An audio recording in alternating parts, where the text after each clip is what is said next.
I did not hit her. It's not true. It's bullshit. I did not hit her. I did not. Oh, hi, Mark.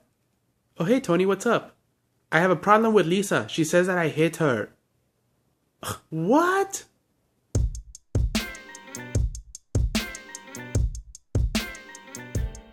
What's up, Funkheads? Got the brand new Marvel Collector Core in front of me.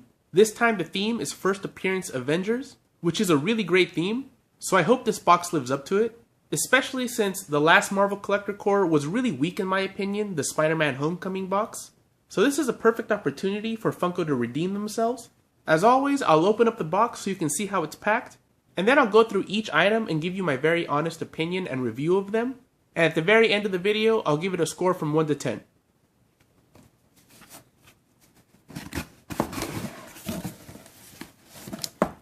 Patch and pin.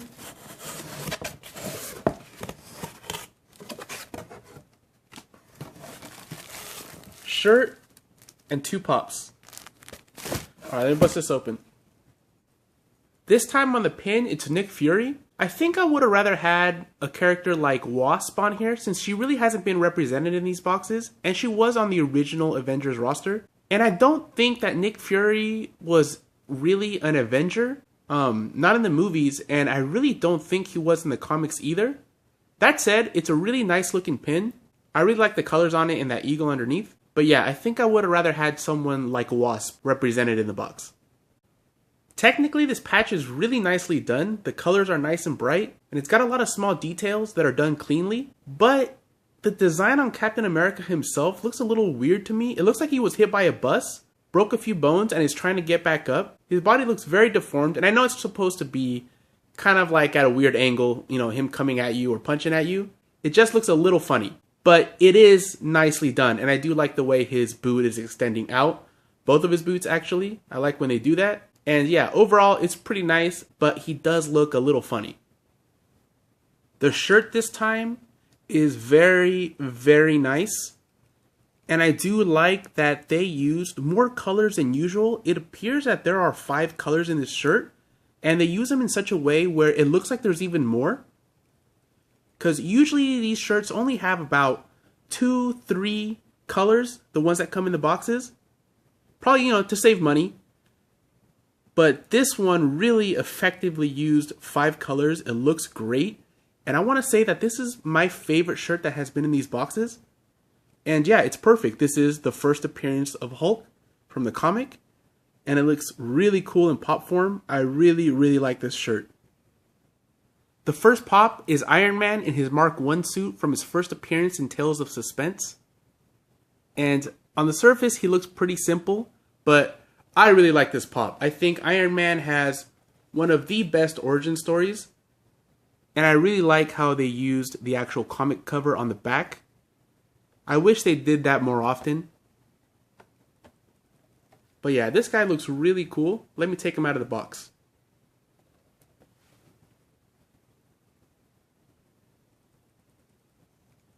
Paint-wise, this pop is very simple. It's only 3 colors, gray, black, and white.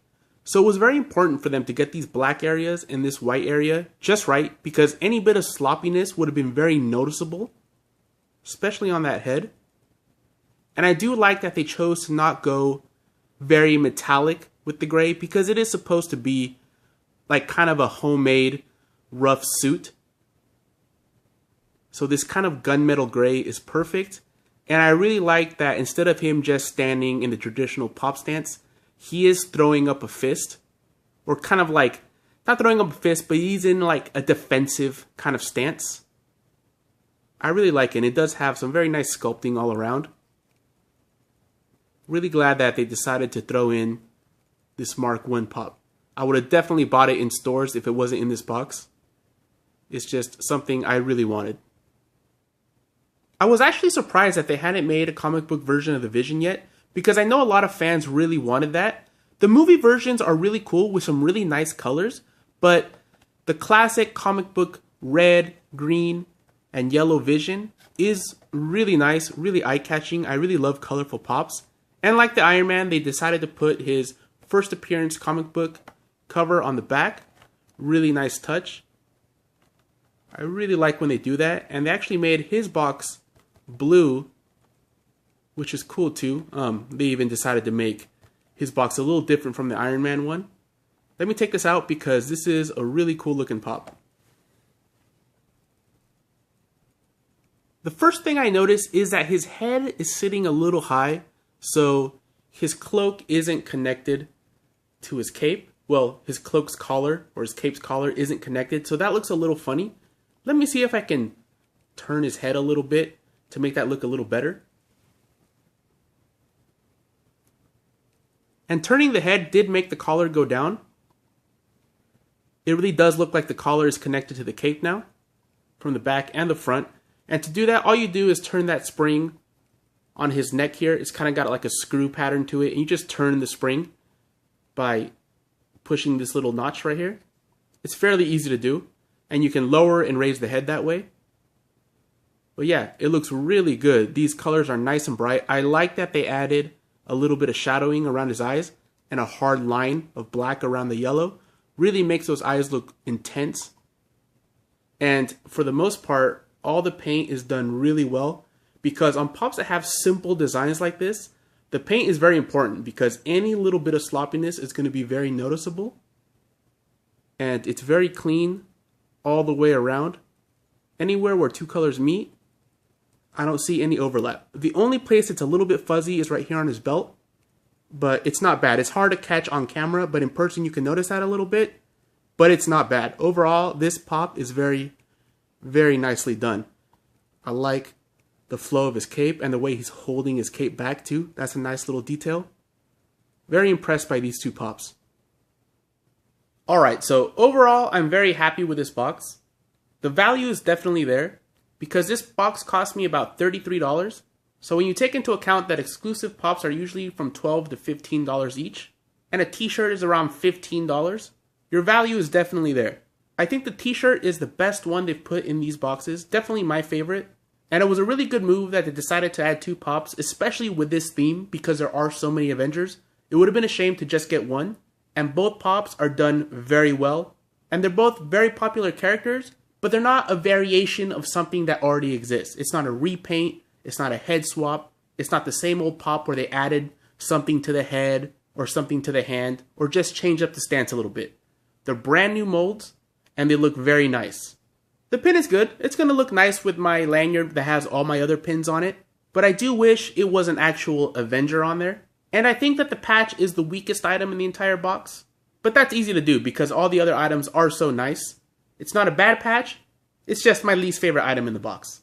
There wasn't a comic book this time, which isn't that big of a deal, because if you told me that we'll never get comic books again in these boxes, and they guaranteed two pops and a nice shirt like this every time, I'd definitely take that trade. That said, I think that this theme would have been perfect to have a comic book in. It could have been a reprint of the Avengers #1, a reprint of Ant-Man's first appearance, a reprint of Thor's first appearance, or the first appearance of the Wasp. Either one of those would have been a great comic book to include. But that's a small thing. I'm going to give it a 9.5. It's near perfect. I think if a comic book would have been in there, I would have easily given it a 10. Because everything is quality this time. So yeah, 9.5 out of 10. Definitely one of the best Marvel Collector Core boxes in a long time. The next theme is going to be Thor Ragnarok, and I'm guessing that the pop is going to be a variant of Thor with the helmet. I'm holding off on buying a lot of the Thor Ragnarok pops. I might pick up the exclusives here and there just to make sure I don't miss out on them later on. But I feel like they're going to make a ton of them, and they'll probably either go down in price because stores need to get rid of them, or we'll get duplicate characters in this next Marvel Collector Core box. So I'm going to hold off on getting any Thors because this is the version of Thor I think I would want from this movie. But yeah, cool theme. Can't wait for this movie. It does look pretty awesome from the trailers. Alright, Funkheads, let me know what you thought about this box down below. What pops you would have included instead of Mark 1 and the Vision, or if you're happy with those, what you think about the shirt, and what you think about them not including a comic book. I know that for me it's not that big a deal, but a lot of people really do love getting the comic books. Let me know in the comments below how you feel about that. Alright guys, thanks for watching, happy collecting, and take it easy.